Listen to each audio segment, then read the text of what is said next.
Mesdames et messieurs, il est 14 heures. Bienvenue au 20e webinaire RICAP. Je m'appelle David Imseng, je suis directeur et fondateur de la société RICAP et Erika accompagnera le webinaire en tant que modératrice. Elle répondra à vos questions, soit directement par écrit, soit nous les adressons pour y répondre ensuite en direct pendant le webinaire.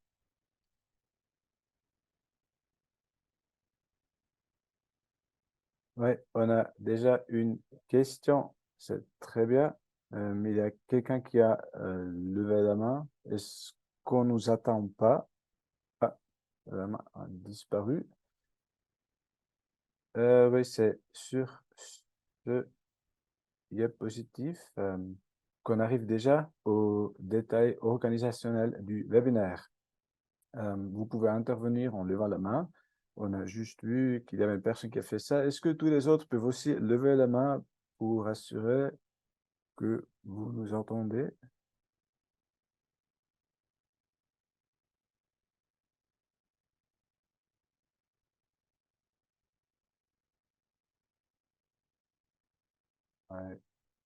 Ouais. Presque tout le monde est arrivé à lever la main. On continue quand même. Vous pouvez poser des questions dans la rubrique questions et réponses. Et pour tout autre commentaire, la fenêtre de discussion, elle est aussi disponible. Aujourd'hui, dans la première partie du webinaire, je vous présenterai les nouveautés de ShareParl et dans la deuxième partie du webinaire, nous aborderons les nouveautés de l'éditeur et la discussion sur CanParl 3.0. Quelles fonctions devons-nous améliorer ou ajouter? Commençons par la première partie.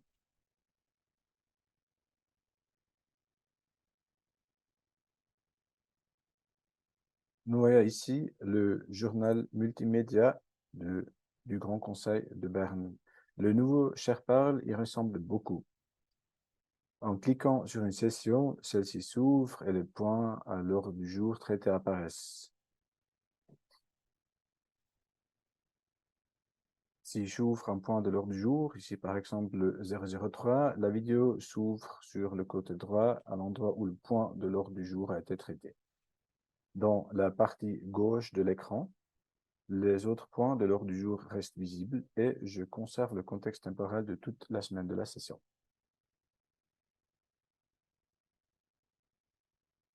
Dans la partie inférieure de l'écran de droite, les différents segments sont représentés. Je vois que pour Martin Schlupp, par exemple, le procès verbal manque encore.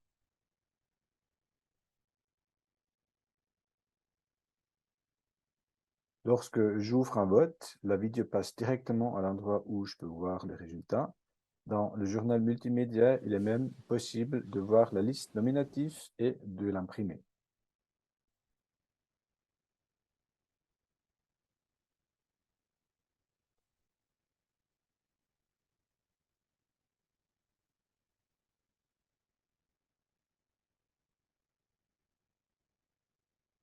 Il est bien entendu possible de faire des recherches dans le journal multimédia par intervenant.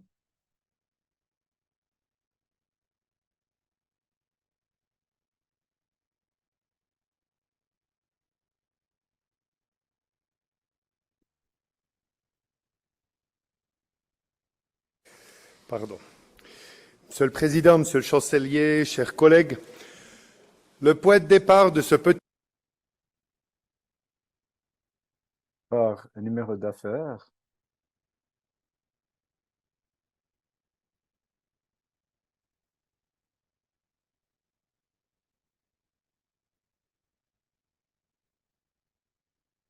et par les mots-clés.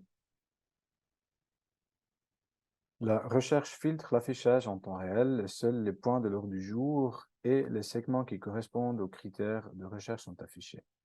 Dans les segments où le procès-verbal n'a pas encore été corrigé, seuls les mots-clés sur lesquels il est possible de cliquer sont affichés, le reste étant masqué par 3 points.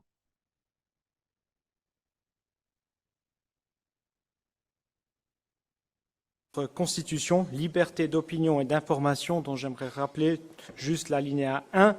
Toute personne peut librement former son opinion. Dès que le procès-verbal a été corrigé, donc un parle est validé pour la publication, le texte complet apparaît dans le journal multimédia. Ce que nous voyons ici est déjà disponible quelques heures après la séance. Maintenant, on va parler de comment on peut travailler avec ce nouveau ShareParle. Une fois la séance enregistrée, un clic sur la baguette magique permet de déclencher la reconnaissance vocale. Ça, on connaît déjà très bien. Le résultat de la reconnaissance vocale automatique est disponible en 20 à 30 minutes selon la durée de la séance. Ensuite, la première publication peut être effectuée. La séance est alors publiée sur SharePal et peut être écoutée ou consultée, comme on a vu juste avant. Comme le procès-verbal n'a pas encore été corrigé, le texte n'est pas affiché. Pour les clients qui rédigent des procès-verbaux mot à mot, il est indiqué procès-verbal à venir. Pour les clients qui ne publient que le fichier audio-vidéo, il n'y a simplement pas du texte. Grâce à la reconnaissance vocale, les mots-clés sont déjà trouvés. Les mots-clés trouvés sont ensuite affichés entre des points et peuvent être cliqués pour aller à l'endroit correspondant de l'audio ou la vidéo.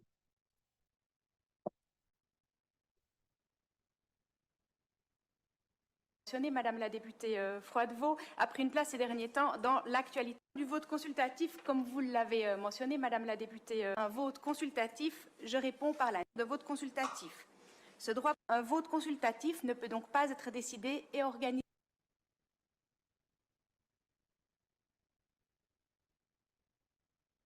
Une fois que le texte généré automatiquement a été corrigé, le segment est défini comme étant terminé et la séance peut être à nouveau publiée.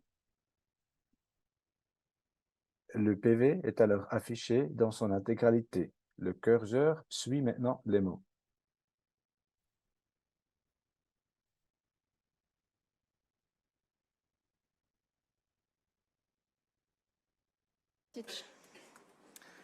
Madame la Présidente, Mesdames et Messieurs de Moutier, ainsi, à entendre ces élus, l'école secondaire de la cité à Moutier et dans les communes voisines, mais également dans le canton du Jura. Sachant qu'un scrutin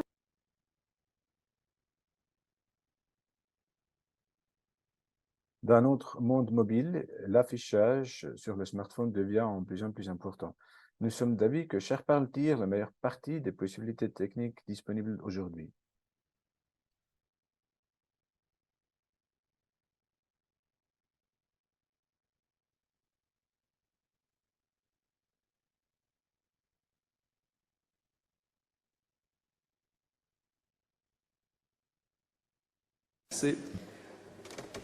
Monsieur le Président, Monsieur le Chancelier, chers et chers collègues, j'interviens ici en tant que porte-parole de la minorité de la Commission, très substantielle minorité, s'agissant du contenu de l'article 34C, alinéa 1A de la loi actuelle sur l'information du public, loi qui changera très vraisemblablement d'intitulé à l'issue des nombreux. Comme nous l'avons vu, il est possible de basculer de manière élégante entre la vidéo plein écran pour consulter les débats et la vue détaillée pour effectuer des recherches. L'accessibilité est très importante pour nous. C'est pourquoi nous avons passé beaucoup de temps à l'optimiser au cours des derniers mois. Pour rendre un site web accessible à tout, il existe ce qu'on appelle les Web Content Accessibility Guidelines ou WCAG. Les WCAG sont grossièrement divisés en 4 points. Perceptible, il faut des alternatives textuelles pour les vidéos, des sous-titres pour l'audio ou la vidéo, la présentation doit être adaptable et il faut des contrastes suffisants. Utilisable, on doit être capable de naviguer sur le site avec le clavier et il faut assez de temps pour la saisie. Compréhensible, le site doit être facilement lisible et il faut des aides à la saisie. Et robuste, la compatibilité avec des technologies d'assistance est importante. Actuellement, le nouveau SharePal a un score d'accessibilité de presque 100%. Nous pouvons encore améliorer quelques petites choses. Comme nous l'avons mentionné, l'accessibilité implique de bonnes valeurs de contraste et une utilisation prudente des couleurs et des animations. C'est l'une des raisons pour lesquelles le site SharePal peut paraître un peu ennuyeux. Le texte noir sur fond blanc a une très bonne valeur de contraste et peut être lu par presque tout le monde. Les liens sont soulignés afin d'être rapidement identifiés et la taille des caractères est choisie avec soin. Pour l'accessibilité, il est important de publier les textes corrigés afin d'avoir des sous-titres en direct pour les vidéos. Comme nous l'avons vu au début, le curseur se déplace et chaque mot est cliquable. Un autre point important est le contrôle de ShareParle par le clavier ou la compatibilité avec le lecteur d'écran, c'est-à-dire des programmes qui lisent le site web. En raison des lecteurs d'écran, chaque élément du site web est désigné par une étiquette. Une recherche et la lecture consécutive des données vidéo peuvent être effectuées entièrement au clavier. Dans cette image, nous voyons une deuxième analyse qui accorde une importance particulière à la structure du site web et vérifier si la navigation est possible au clavier. Jusqu'à présent, le nouveau ShareParle n'était utilisable que pour les clients disposant d'une vidéo. Depuis la dernière mise à jour, les clients sans vidéo, donc uniquement avec des données audio, peuvent également utiliser le nouveau ShareParle. Pour cela, nous avons adapté l'interface. Une photo de l'orateur est affichée à la place de la vidéo et le résultat est affiché lors des votes. Malheureusement, cette diapositive n'est disponible qu'en allemand, mais nous espérons pouvoir bientôt mettre à jour un client qui utilise que l'audio sur le nouveau ShareParle. Si vous êtes intéressé par cette mise à jour, n'hésitez pas à nous contacter à l'adresse system@recap.ch. Nous avons aussi réalisé le souhait du client de ne pas publier l'audio dans son intégralité. Il est donc désormais possible de ne pas publier en ligne certaines séquences de la séance. Pour l'audio également, le curseur accompagne le texte dès que celui-ci est également publié. Je vous montre maintenant un exemple en dialecte bernoise. Merci für die Debatte. Ihr habt es gehört, es hat relativ kurze Kommissionsvoten gegeben aus den 3 Kommissionen, die für die PRD zuständig sind. Es waren auch relativ kurze Debatten gewesen. Ich würde es begrüßen, wenn wir aber die Anträge auch in den Kommissionen mit den Delegationen diskutieren, dann könnten wir es ein bisschen vertiefen. Ich kann jetzt nicht auf alle 26 Anträge eingehen in diesen 8 Minuten. Ich probiere punktuell auf einzelne einzugehen. J'espère que vous avez compris un peu le bon allemand décrypte, parce que j'imagine que vous n'avez pas trop compris le dialecte bernois de M. von Gravenried. Voici une brève comparaison entre les votes audio et les votes vidéo. Lorsqu'une vidéo est disponible, le déroulement des votes est souvent affiché. En cas d'intégration de la salle avec l'audio, les listes nominatives sont également affichées. S'il n'y a pas d'intégration de salle, il n'y a malheureusement pas de liste nominative.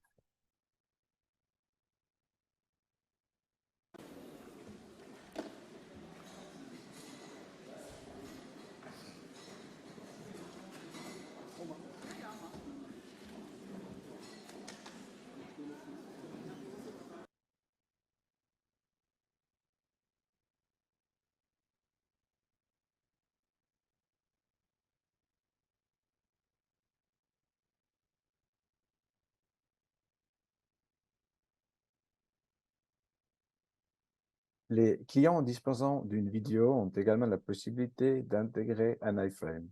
Un iframe est un contenu qui peut être inséré directement sur la page d'accueil du client. La zone bleue de cette capture d'écran du site web du Parlement cantonal de Zurich est un iframe.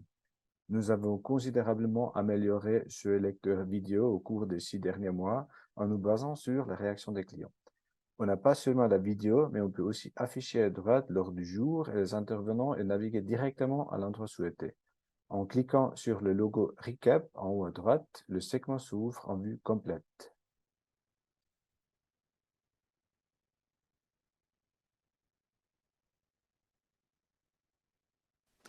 Besten Dank. Das Wort aus dem Rat wird nicht mehr gewünscht. Der Baudirektor wünscht das Wort auch nicht. Sie haben das Wort. Sehr geehrte Frau Kantonsratspräsidentin, geschätzte Kolleginnen und Kollegen, die Redaktionskommission hat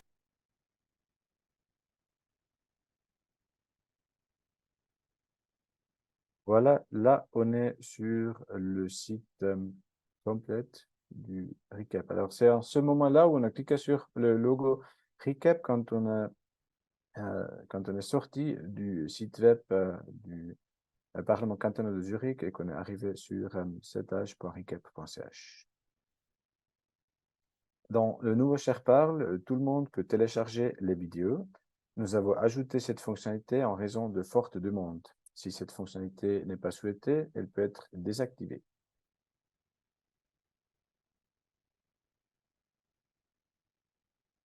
Passons au prochain point. ShareParle offre diverses possibilités de personnalisation. Par exemple, chaque client a sa propre structure, selon qu'il s'agit d'une session ou d'une séance. La définition et le choix de la structure sont très importants pour que chaque point de l'ordre du jour puisse être clairement adressé. Ce n'est qu'ainsi que les liens entre le site du client et le site ShareParle sont possibles. Des adaptations de couleurs sont possibles, des exemples suivent. Voilà quelques exemples de structures. Le canton de Berne a une session de 2 semaines. La session de 2 semaines est représentée comme une unité et il y a un ordre du jour continu. Il est ainsi possible de passer sans transition d'un jour de session à l'autre. Le jour change entre le point 13 et 14 de l'ordre du jour. Le titre de la session est toujours le nom de la session. Le canton du Jura, par exemple, a répertorié toutes les séances de l'année. Le titre de la séance est toujours la date.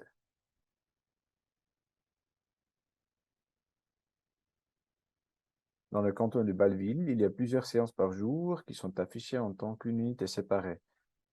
Elles ont également un autre numéro de séance qui figure dans le titre. Ici, les numéros de l'ordre du jour et le numéro des affaires sont affichés.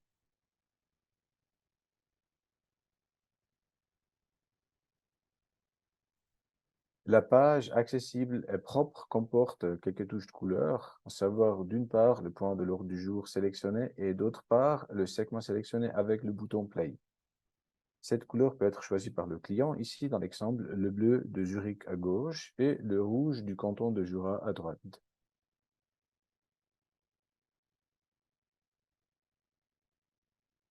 Parlons encore de l'utilisation de données chez Recap. Comme nous l'avons déjà expliqué en détail lors du webinaire du début de l'année avec notre expert en protection de données, M. Kronwirler, le client de ShareParle a deux possibilités. Soit nous ne mettons pas de Google Tag, auquel cas il n'y a pas de rapport détaillé, mais on peut très probablement se passer d'une barre des cookies, soit on souhaite des rapports détaillés sur l'origine des visiteurs du site, sur la durée de leur visite et sur le type d'appareil, smartphone ou ordinateur portable, et de navigateur utilisé. Dans ce dernier cas, une barre de cookies doit être placée. En ce qui concerne la présence ou non d'une barre de cookies et le type de déclaration de protection de données à placer sur la page, c'est le préposé cantonal à la protection de données qui a le dernier mot. Ça, c'est un des sujets qu'on traite aussi quand on fait cette mise à jour à la dernière version de ShareParle. Voilà, avec ça, c'est le fin de la première partie de cette présentation des nouveautés de ShareParle. Est-ce qu'il y a des questions?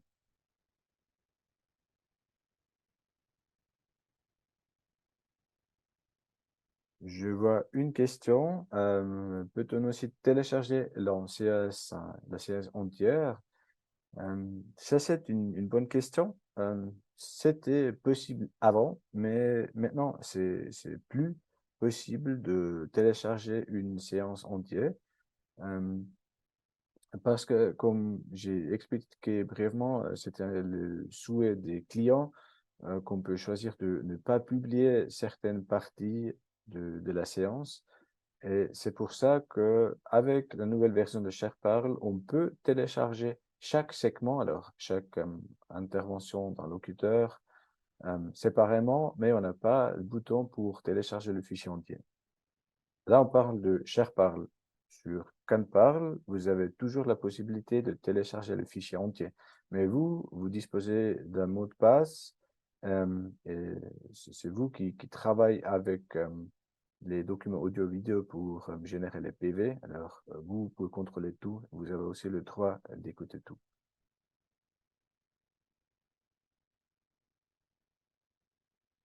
Est-ce qu'il y a des autres questions?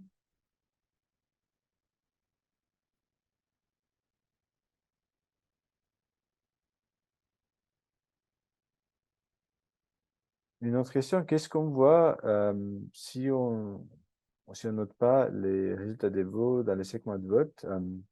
C'est une bonne question. Si vous avez de l'audio seulement, peut-être je peux revenir sur ce slide-là. Voilà.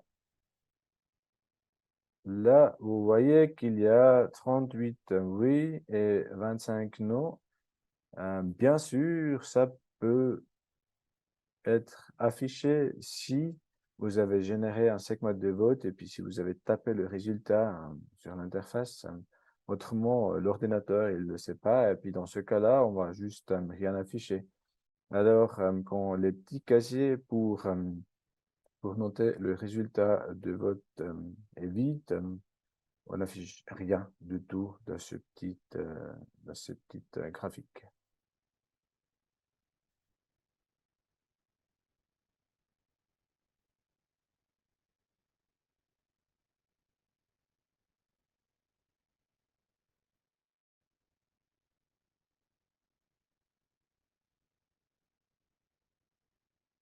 Alors, bah, s'il y a pour l'instant pas d'autres questions.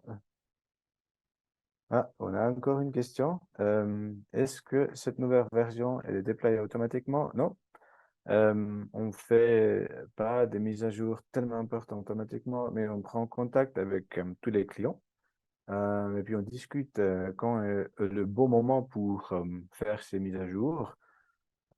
Si vous voulez cette mise à jour rapidement, vous pouvez nous contacter et puis on discute quand est le bon moment, sachant que maintenant c'est déjà octobre et puis souvent il y a beaucoup de séances en novembre et décembre. La plupart des clients choisissent de repousser la mise à jour plutôt en janvier ou février, quand c'est un peu tranquille et quand on a le temps aussi pour faire certains tests. Mais comme j'ai dit, vous pouvez nous contacter. Le développement est fini et puis on peut faire les mises à jour aussi cette année-là.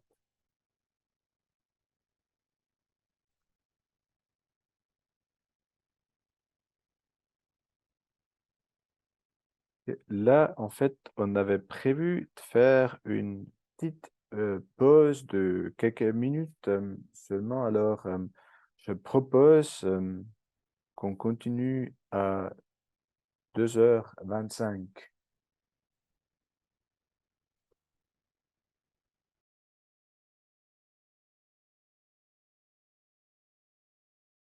Bienvenue à la deuxième partie du webinaire. Nous continuons avec la présentation de quelques nouveautés dans l'éditeur et avec la discussion sur la future version de Canpal 3.0 que vous pouvez contribuer à façonner avec vos commentaires et vos inputs. Alors, cette deuxième partie, elle va être, j'espère, beaucoup plus interactive que la première partie.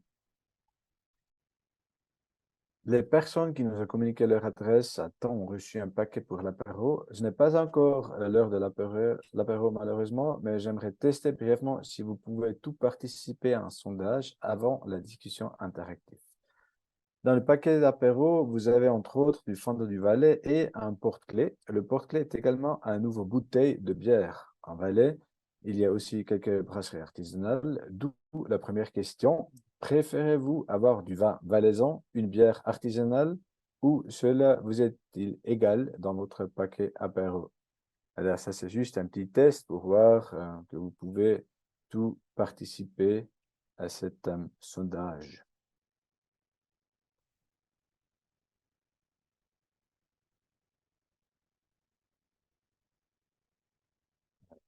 Là, on a la réponse. C'est intéressant de voir les réponses. Jusqu'à présent, le vin valaisan a gagné avec 50%. Ok, merci beaucoup. Ça a l'air de bien fonctionner. Maintenant, on prend des questions un peu plus sérieuses. Après que tout le monde ait pu voter, nous entrons dans le vif du sujet, mais avant de commencer la deuxième partie, faisons un bref retour en arrière. L'éditeur actuel a été conçu en 2015. Les fonctionnalités actuelles sont basées sur les commentaires de nos clients, mais qui sont nos clients? Dans cette vidéo, nous vous montrons brièvement qui utilise Mediaparl ou Canparl et depuis quand. Les clients que nous ne pouvons pas mentionner pour des raisons contractuelles ne sont pas présents dans cette vidéo.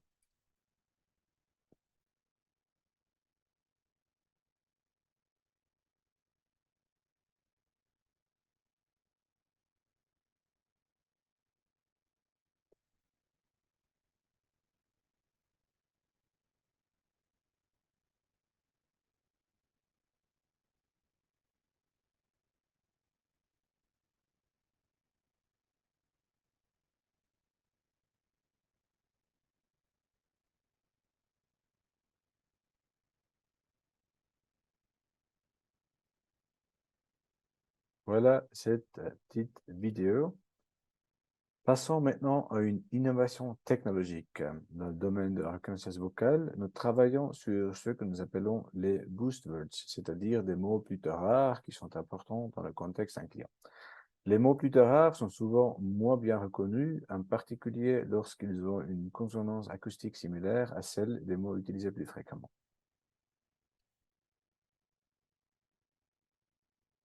Donc bien évidemment qu'on n'a pas envie de perdre les entreprises qu'on a sur sol de Lémontin, qu'on regarde avec elles ce que l'on peut faire. Et derrière, si elles font le choix de partir de Lémont, c'est de leur responsabilité et de leur volonté, à savoir si elles ont envie de quitter le sol de Lémontin ou pas. Mais on est en contact régulièrement pour savoir ce que l'on peut faire pour leur proposer. Alors, là, on voit que le système a évidemment des problèmes à reconnaître correctement sol d'élémentin et d'éléments. Et dans une première version test qu'on a, on peut rajouter des mots importants. Alors, dans ce cas-là, si je rajoute sol d'élémentin et d'éléments, on voit en vert en bas que même si c'est pas 100% correct, la reconnaissance a beaucoup amélioré. Un autre signe que d'élémentin est un mot rare est le fait que l'orthographe du navigateur se classe comme inconnu ou mal orthographié. Là, on voit que d'élémentin, il y a cette ligne rouge en dessous que Chrome fait tout automatiquement. Il semble que Chrome ne connaît pas d'élémentin.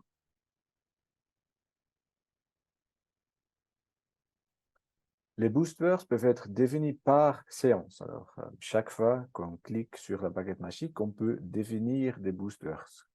Cela peut se faire automatiquement ou manuellement. Dans le cas d'une configuration manuelle, l'utilisateur qui clique sur la baguette magique va donner des mots à chaque fois. Notre proposition serait ici d'utiliser automatiquement à chaque séance les noms de tous les intervenants et les sujets de l'ordre du jour de la séance. Peut-être on peut aussi rajouter 2-3 mots qu'on a vu ici dans l'exemple de Delamo qu'on prend pour chaque séance. Quelle est votre opinion à ce sujet-là? Et là, vous devrez voir une autre sondage, les boost words peuvent être définis par séance. Est-ce que vous préférez plutôt la solution automatique qu'on rajoute ça avec certaines règles, on prend les noms de tous les intervenants, le sujet de l'ordre du jour, et puis, comme j'ai dit avant, peut-être 2-3 mots qui sont toujours là pour certains clients. Ou est-ce que vous aimeriez avoir tout le contrôle sur ces boosters et vous rajoutez ces mots manuellement chaque fois que vous déclenchez la reconnaissance automatique d'une séance? On va attendre en total 1 minute et puis celui qui n'a pas voté après 1 minute n'a pas le droit de voter. On a encore 5 secondes qui nous restent. Voilà, la minute est terminée. Maintenant, vous pouvez voir les résultats. 100% des personnes qui ont voté ont dit que automatiquement est la meilleure solution. Voilà. Une autre chose, nous avons dû désactiver le manuel actuel en raison de problèmes liés à la sécurité des produits utilisés jusqu'à présent et nous travaillons à une nouvelle solution. Nous envoyons volontiers le manuel au format PDF jusqu'à ce que nous ayons mis la nouvelle solution en ligne. Si vous n'avez pas encore enregistré le manuel PDF chez vous, vous pouvez me contacter directement et puis je vous l'enverrai par mail. Dans le nouveau manuel, nous aurons un manuel détaillé avec des chapitres comme jusqu'à présent, un guide rapide et une foire aux questions. Avez-vous besoin d'une autre chose? Si on refait le manuel, on peut prendre vos commentaires en considération. Alors, si vous avez des idées, s'il y a quelque chose qui vous manque, vous pouvez directement nous poser une question, probablement dans le chat ou dans les questions-réponses.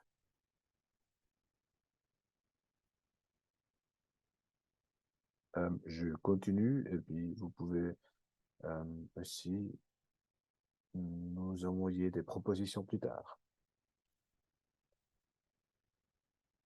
Pour préparer cette discussion interactive d'aujourd'hui, j'ai discuté au préalable avec quelques clients et j'ai remarqué que tous ne connaissaient pas la fonction rechercher et remplacer. C'est pourquoi je vous explique brièvement comment cela fonctionne. On peut rechercher un mot dans une séance en cliquant sur le petit symbole de la loupe. Et ça recherche ce mot dans une séance entière et on peut le remplacer individuellement ou partout avec un autre mot. On peut aussi ouvrir les segments où le mot est dit. Dans l'exemple là, on trouve rapidement de l'émontin et puis on peut le remplacer par de l'émontin.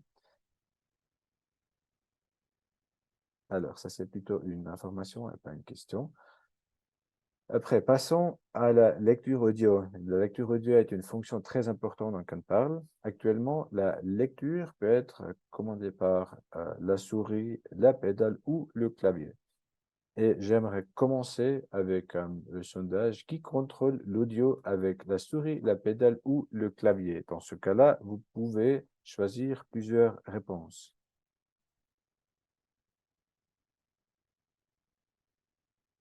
Voilà, je commande la lecture par la souris, par pédale ou par clavier.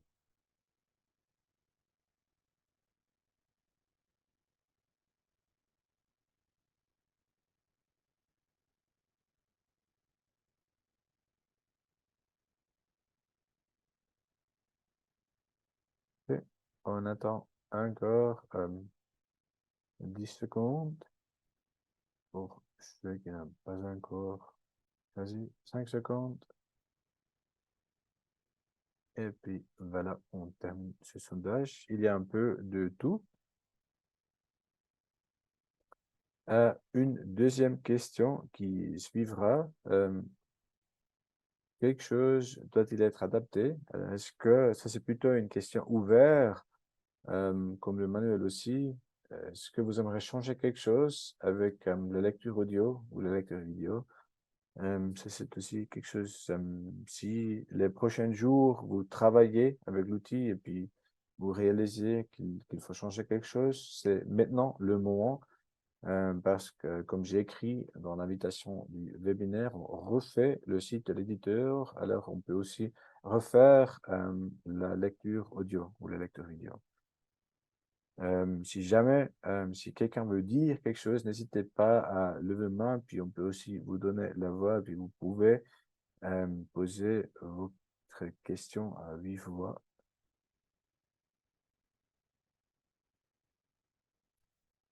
Continuons avec une question sur les boutons. Alors, au-dessus de l'arborescence, il y a divers boutons qui sont très rarement utilisés.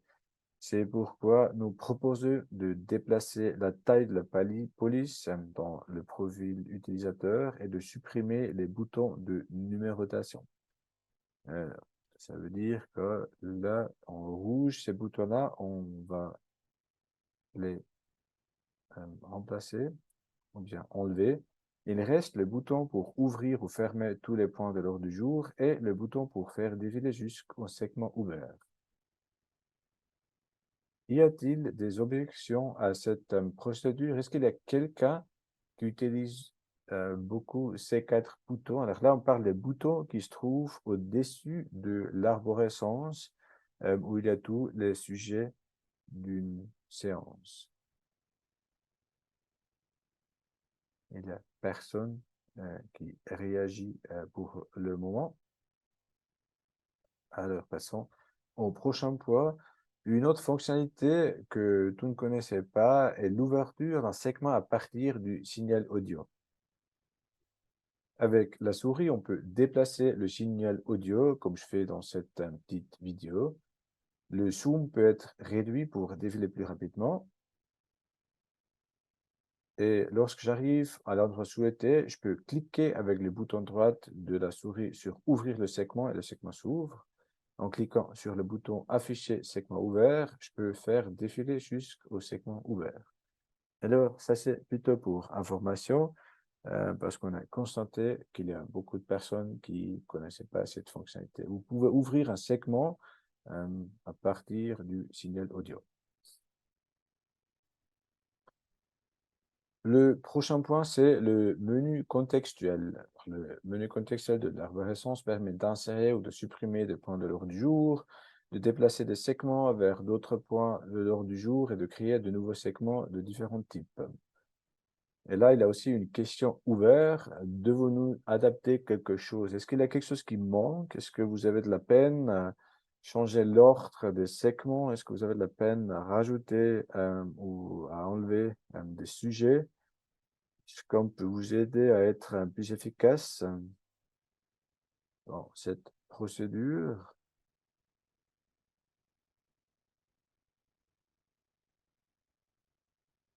Il n'y a pas de réaction pour l'instant. Là aussi, dans les prochains jours, après la prochaine séance, si vous retravaillez un PV et vous réalisez qu'il y a des choses qui manquent, n'hésitez pas à nous contacter même les prochaines semaines.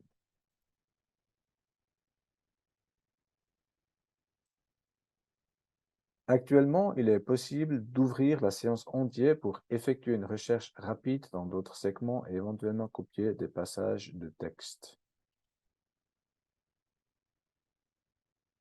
Voici une question de principe. Souhaitez-vous travailler dans le nouvel éditeur sur l'ensemble de la séance, dans un seul éditeur, ou plutôt par segment comme jusqu'à présent? Alors, ça c'est du nouveau, un sondage qu'on fait pour tout le monde. Votre manière de travailler, est-ce que vous préférez plutôt d'avoir l'intégralité de la séance dans l'éditeur et travailler sur toute la séance, ou est-ce que vous préférez plutôt un éditeur pour un segment ou pour une intervention isolée d'un locuteur, comme c'est jusqu'à présent? Puis voici là la question qu'on vous pose. Ça, c'est une question très importante parce que c'est une question principale. Vous avez comme choix, je préfère un seul éditeur. Alors, ça veut dire qu'on a comme un document Word pour toute la séance. Et puis, on peut cliquer sur chaque mot et puis ça va sauter dans toute la séance. Est-ce que vous préférez un éditeur par segment comme vous avez jusqu'à présent? Ou probablement, vous n'avez aucune préférence. Et il y a une autre question qui est aussi liée à ce sujet-là, le travail en commun. Alors, s'il y a plusieurs personnes qui travaillent sur la même séance, est-ce que ça, c'est quelque chose qui est important ou est-ce que ça, c'est quelque chose qui n'est pas important? Est-ce que vous êtes normalement tout seul qui retravaille une séance ou est-ce que vous êtes plutôt plusieurs personnes qui travaillent sur la même séance en même temps? Très bien, on a reçu des réponses. Merci beaucoup. Passons au prochain sujet. Plusieurs personnes nous ont signalé diverses difficultés avec le copier-coller. Nous allons améliorer cette fonctionnalité. Ça, c'est quelque chose qui est très important ces jours-là. Laquelle des situations suivantes avez-vous besoin? Vous pouvez sélectionner plusieurs points. Est-ce que vous aimeriez dupliquer des points de l'ordre du jour ou des segments complets, y compris le formatage? Est-ce que vous aimeriez copier-coller des passages de texte avec formatage au sein de CanParle? Est-ce que vous aimeriez copier-coller des textes de Word, formatage inclus? Aussi là, on a un sondage qu'on lance maintenant. Et vous pouvez choisir plusieurs points. Alors, est-ce que vous aimeriez dupliquer des points de l'ordre du jour des segments, y compris le formatage? C'est comme dans PowerPoint, si on fait une présentation, si vous copiez des diaphores entiers, alors des slides complètes. Est-ce que vous aimeriez du copier-coller des passages de texte avec le formatage au sein du CanParle, d'un segment à l'autre ou d'une séance à une autre? Est-ce que vous aimeriez copier-coller des textes de Word dans CanParle, formatage inclus? Ça, c'est un point très important où je crois qu'il y a pas mal de problèmes pour l'instant. C'est pas évident de coller le texte formaté qui vient de Word. On attend encore 5 secondes. Et puis, voilà, on termine ce sondage. Merci pour vos retours. Une autre question, si on parle de l'éditeur, il y a quelques personnes qui nous ont demandé d'être capables de modifier directement du HTML. Alors, ça veut dire, eux, ils veulent programmer, en fait, si on veut. Et puis là, à gauche, vous voyez du texte HTML et à droite, vous voyez comment c'est représenté en ligne. Puis là, la question, c'est vous souhaitez modifier directement du texte HTML. On lance ce sondage-là. Les réponses possibles, c'est oui ou bien non. La question, je ne sais pas. Pour ceux qui disent je ne sais pas, ils savent très probablement pas trop du HTML.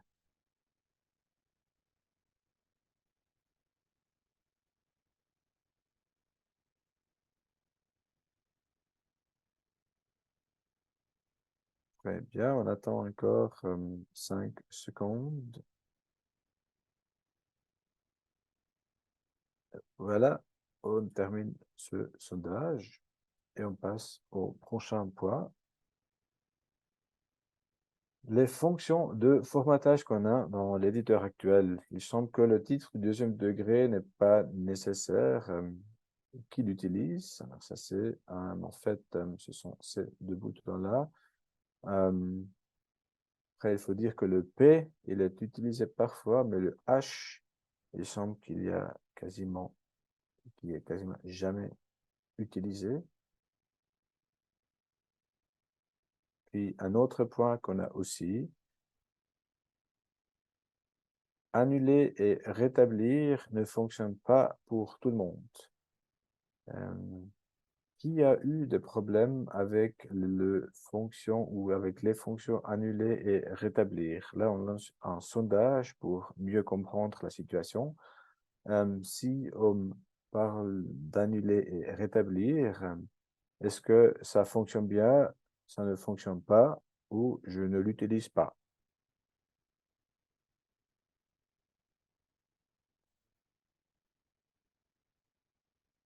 Et pour ceux où ça ne fonctionne pas, si jamais vous aimeriez nous envoyer après le webinaire un petit mail qui décrit qu'est-ce qui ne fonctionne pas, on peut peut-être agir un peu plus rapide et puis on peut aussi vous donner peut-être une version alpha ou bêta du nouvel éditeur pour que vous pouvez essayer si cela ou cette nouvelle fonction ou cette nouvelle version de l'éditeur fonctionne pour vous.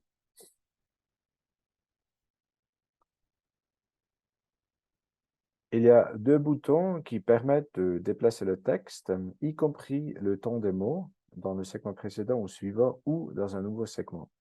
Les limites du segment sont aussi adaptées en conséquence lors du déplacement du texte. Là, je vous montre une petite vidéo qui montre comment ça fonctionne. Alors, voilà là le bouton, on peut cliquer, déplacer le texte dans un nouveau segment avant. Et il y a des petits Y, on clique sur l'un de ces symboles et le système a généré un nouveau segment avant. Ce segment, et puis ça a aussi copié le ton des mots. Et puis là, on a constaté, ou moi j'ai constaté qu'il n'y a pas tout le monde qui connaît cette fonctionnalité.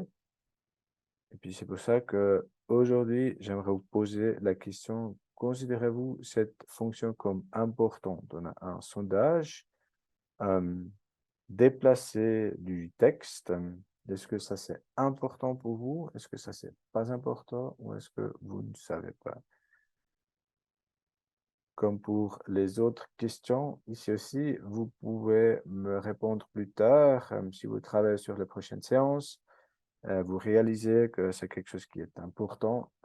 Même à ce moment-là, vous pouvez m'envoyer un email qui nous donne cette nouvelle information, même si vous avez écrit ici, c'est pas important. Je vois que c'est plutôt important. Merci pour ces résultats. Alors, le prochain point, quand on parle des macros, vous pouvez définir des macros, ça c'est cette fonctionnalité où vous préparez du texte et puis avec un raccourci clavier, vous pouvez insérer ce texte qui est préparé. Là, j'ai aussi deux questions pour vous. Utilisez-vous souvent les macros? C'est la première question. Et puis la deuxième question, c'est y a-t-il des fonctions qui manquent? Et puis là, pour l'instant, c'est plutôt un oui ou non, juste pour nous de savoir s'il y a quelque chose qui manque. Et s'il y a quelque chose qui manque, là aussi, vous pouvez nous dire maintenant à vive voix ou vous nous faites un petit email après ce webinaire. Il y a par exemple certains clients qui ont dit qu'on devrait rajouter plus de possibilités du formatage ou bien de l'affichage, de voir aussi les espaces par exemple dans l'éditeur de macro. Ça, ce n'est pas le cas pour l'instant.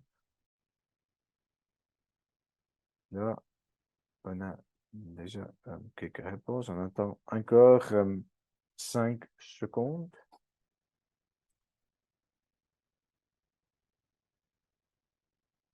Très bien, merci pour les réponses. On passe au prochain point. Le prochain point, c'est les modèles d'entrée. Et là, la question est, utilisez-vous cette fonctionnalité? Alors, on peut créer et gérer des modèles d'entrée. On lance le sondage. Est-ce que vous utilisez cette fonctionnalité?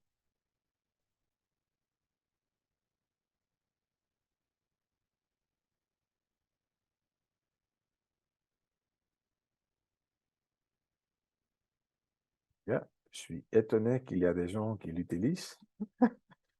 On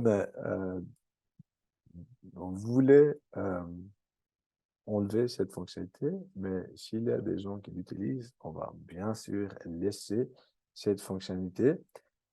Le prochain point, si on parle de l'intelligence artificielle, il y a certains clients qui font des expériments avec ChatGPT.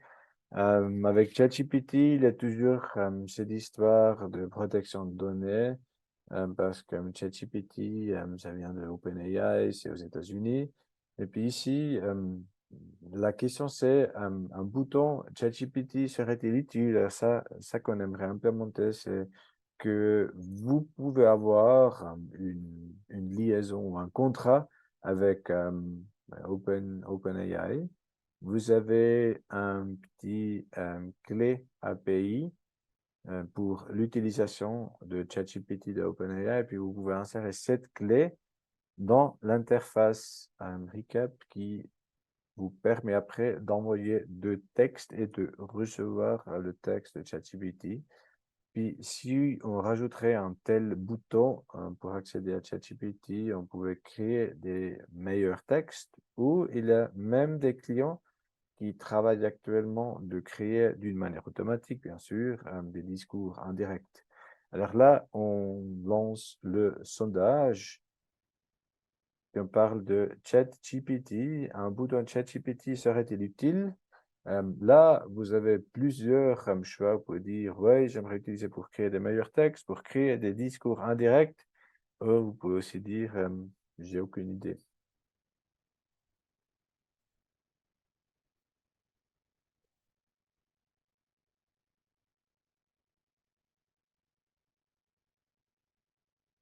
On attend encore 5 secondes.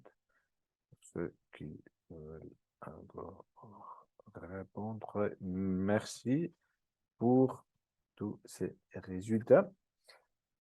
Alors, avec ça, on a terminé cette deuxième partie, questions-réponses. Maintenant, la voix est à vous. Si vous aimeriez demander quelque chose, comme j'ai dit avant, on peut aussi vous donner la voix directement. Il y a une dizaine de visiteurs de ce webinaire. Alors, si vous dites quelque chose, il n'y a pas tout le monde qui vous entend. Il ne faut pas être timide, poser de questions ici.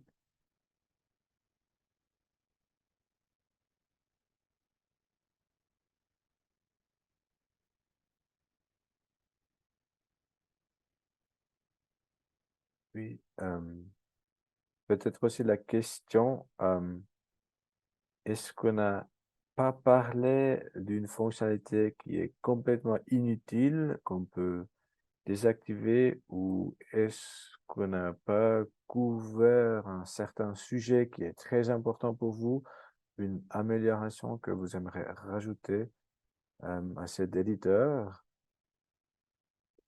Bien sûr, si vous êtes content avec l'éditeur actuel, on va refaire l'éditeur avec la même fonctionnalité. Comme j'ai dit au début de cette deuxième partie, les fonctionnalités qu'il y a dans cet éditeur, on a implémenté au fur et à mesure, basé sur les demandes des clients. Alors, en principe, ça devrait couvrir un peu les demandes des collaborateurs des différents services parlementaires.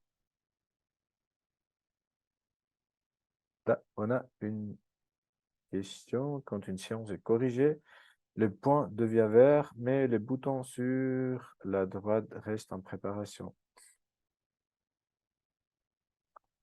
Le point devient vert, mais le bouton sur la droite reste en préparation.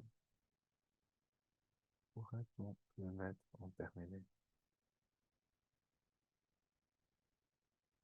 Ouais. Quand une séance est corrigée, le bouton devrait plutôt rester en rédaction, mais et pas en préparation. Si ça c'est la question, mais oui, on peut rajouter terminé si une séance est terminée. Ça c'est peut-être une chose, archiver une séance ou terminer une séance pour mettre plutôt en mode read-only, alors qu'on peut juste lire, et puis quand on sait maintenant ce PV, c'est terminé, et c'est seulement un utilisateur avec des droits d'administration qui peut remettre cette séance en mode de rédaction. Ça, c'est quelque chose qu'on a déjà discuté. Alors, je ne suis pas sûr si on peut faire une petite sondage spontané pour juste demander si ça c'est quelque chose qui est aussi intéressant pour les autres. On met juste question comme question et puis on met comme question. Ouais. Et puis on dit comme oui et non. Alors, la question c'est un mode read-only, une manière de terminer une certaine séance. Est-ce que ça, c'est quelque chose qui est utile ou pas? On va essayer de lancer ce sondage directement.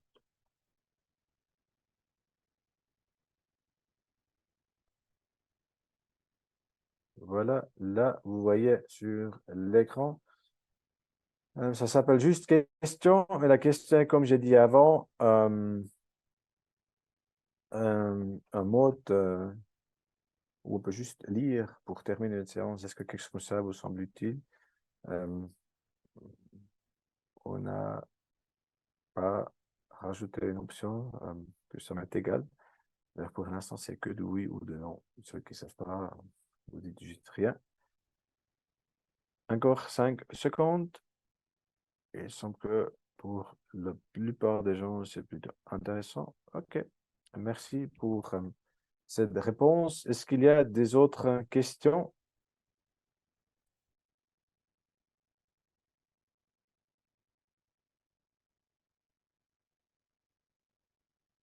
D'accord. Pour l'instant, ce n'est pas le cas.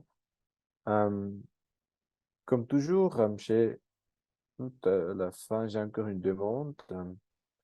Nous ne connaissons pas encore la date et le lieu du prochain webinaire et ou du prochain workshop. Alors, webinaire, c'est quelque chose qui se passe en ligne, c'est par Zoom normalement. Un workshop, c'est quelque chose qui se passe à un endroit, normalement chez un de nos clients. Nous serions très heureux que vous nous fassiez part de vos préférences et de vos réactions dans le cadre d'un bref sondage anonyme. Alors, le sondage est anonyme et puis il y a 4 ou 5 questions qui demandent plutôt les semaines de préférence en printemps 2024 et puis aussi les jours de préférence. Alors, si c'est un lundi matin, lundi après-midi, mardi matin, mardi après-midi, etc. Si vous ouvrez le lien, là, c'est un Google Form, ou bien si vous faites une photo avec un QR code reader de ce petit QR code, vous pourrez remplir le formulaire. Et puis, c'est maintenant que c'est l'heure de l'apéro. Moi, j'ai aussi un petit fondant du Valais, et puis c'est avec plaisir maintenant de trinquons virtuellement avec vous.